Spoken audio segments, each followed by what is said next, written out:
প্রাচীন বিস্ময়ের দেশ মিশর খুলে দিয়েছে নতুন এক ইতিহাসের দরজা, দ্য গ্র্যান্ড ইজিপশিয়ান মিউজিয়াম। গিজার দ্য গ্রেট পিরামিড অফ খুকুর পাশে নির্মিত এই মহাযজ্ঞকে বলা হচ্ছে বিশ্বের সবচেয়ে বড় প্রত্নতাত্ত্বিক জাদুঘর।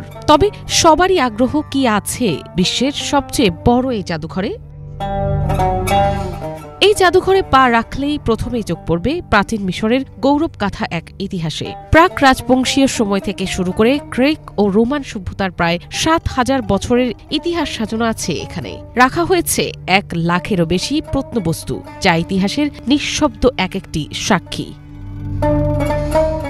এই জাদুঘরের সবচেয়ে বড় আকর্ষণ তুতেনখামেনের সম্পূর্ণ সমাধি সংগ্রহ। ১৯২২ সালে ব্রিটিশ মিশরবিদ হাওয়ার্ড কার্টার যে আবিষ্কার করেছিলেন, সেই ফারাও কিশোরের সমস্ত মূল্যবান ধন সম্পদ এবার প্রথমবারের মতো করা হলো এক জায়গায়। ঝলমলে সোনার মুখোশ, রাজকীয় সিংহাসন, রথ সব মিলিয়ে যেন উঠে এসেছে প্রাচীন রাজ্যাভিষেকের দৃশ্যপট।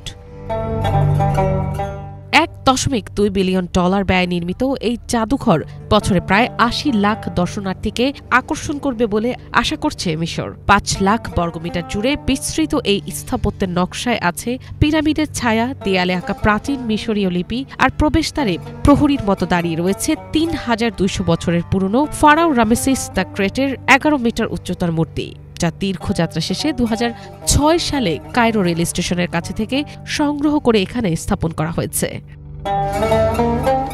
নতুন এই জাদুঘরটির প্রস্তাব করা হয় ১৯৯২ সালে, আর নির্মাণ কাজ শুরু ২০০৫ সালে।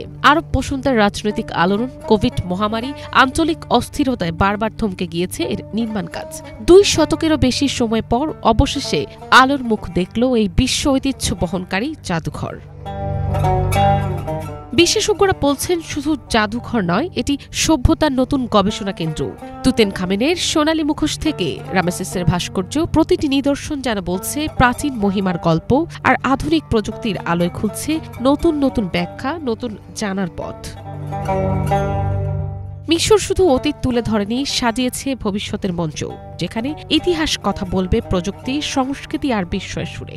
Geyser pyramid are the grand Egyptian museum এখন একসঙ্গে দাঁড়িয়ে অতীতের মহাকাব্য আর আধুনিক বিশ্বের জ্ঞান তৃষ্ণার পূর্ণাঙ্গ প্রতীক হয়ে।